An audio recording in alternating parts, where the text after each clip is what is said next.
तीन कृषि कानून के खिलाफ किसानों की लड़ाई अब और तेज होती जा रही है। मुजफ्फरनगर महापंचायत का आयोजन कर किसानों ने सरकार को दिखा दिया है कि उनका आंदोलन न कमजोर पड़ा है और न ही उनकी आवाज पर इकट्ठा होने वाले किसानों की कोई कमी है। लाखों की तादाद में किसान मुजफ्फरनगर में जमा हुए और सरकार से तीनों कृषि कानून को वापस लेने की मांग की। इस मौके पर किसान नेता योगेंद्र यादव ने भीड़ की ओर इशारा करते हुए कहा कि जो लोग कहते थे कि किसान आंदोलन खत्म हो गया है, वो देख लें, किसान आंदोलन खत्म नहीं हुआ, बल्कि मुजफ्फरनगर इस रैली के लिए छोटा पड़ गया है। अब दे दिया है एक लुहार की। हाथ उठा के मेरे साथ बोलो आप सब लोग, जवाब दिया है ना? तो जरा हाथ उठा के बताओ जवाब दे दिया। ये देख लो मीडिया के साथियों, ये देख लो दरबारी और सरकारी लोगों जो कह रहे थे ये आंदोलन ढीला पड़ गया।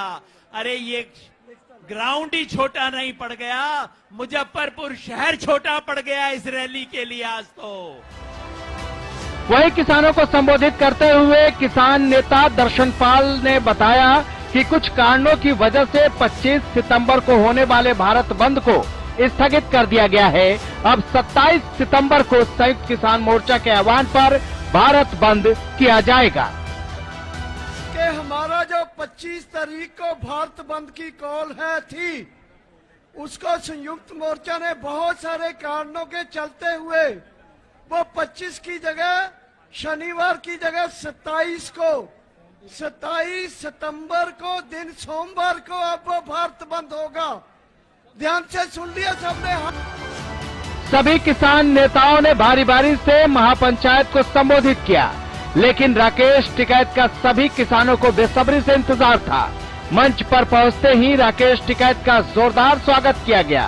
इसके बाद राकेश टिकैत ने जमकर हुंकार भरते हुए कहा कि जब तक हमारी मांगे नहीं मानी जाती, तब तक हम वहां से हटेंगे नहीं। हम किसी भी कीमत पर वापस नहीं जाएंगे। हमें फसलों पर एमएसपी की गारंटी चाहिए और जब तक हमारी मांगे नहीं मानी जाएंगी, तब तक पूरे देश में संयुक्त मोर्चा आंदोलन करता रहेगा। मोर्चा नहीं छोड़ देंगे। अगर हमारे को शहीद होना पड़ेगा तो हम मोर्चे पर होएंगे, या तो जीत का आएंगे, बगैर जीते नहीं आएंगे वापसी। वहीं पीएम मोदी पर निशाना साधते हुए राकेश टिकैत ने कहा कि प्रधानमंत्री ने कहा था 2022 से फसल में दाम दोगुने होंगे। 3 महीने बचे हैं, हम इसका प्रचार करेंगे। राकेश टिकैत ने मंच से कहा कि 9 महीने से आंदोलन हो रहा है, लेकिन सरकार ने बात करना बंद कर दिया है। ये आंदोलन जारी रहेगा। वो 28 तारीख की जो काली रात है, उसको आप याद करते रहना। हम वहां से हटेंगे नहीं, किसी भी कीमत पर वहां से जाएंगे नहीं। देश के नौजवानों का रोजगार का सवाल है।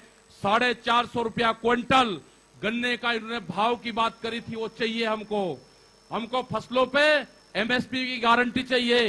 प्रधानमंत्री ने कहा कि 2022 में फसलों के रेट दुगने होंगे, आमदनी दुगनी होगी।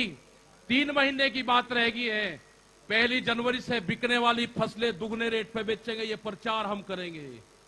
हम जाएंगे देश की जनता के बीच में, पूरे देश में संयुक्त मोर्चा आंदोलन करेगा। और हमने बार बार कहा कि हमारे पंच भी यही है और हमारा मंच भी वही है। राकेश टिकैत ने कहा कि अब ये मिशन यूपी नहीं, अब मिशन भारत है। हमें भारत के संविधान को बचाना है। मोदी सरकार और योगी सरकार बिजली, एयरपोर्ट सब कुछ बेचने की तैयारी कर रही है। किसानों ने साफ कर दिया है कि कुछ भी हो जाए, जब तक कानून वापस नहीं होगा, तब तक घर वापसी नहीं होगी। मुजफ्फरनगर में महापंचायत से साफ हो गया है कि किसानों का आंदोलन कमजोर नहीं पड़ा है। ऐसे में समय रहते इस समस्या का समाधान जरूरी है, नहीं तो आने वाले दिनों में सरकार के लिए चुनौतियां बढ़ सकती हैं। Bureau report, Haryana news.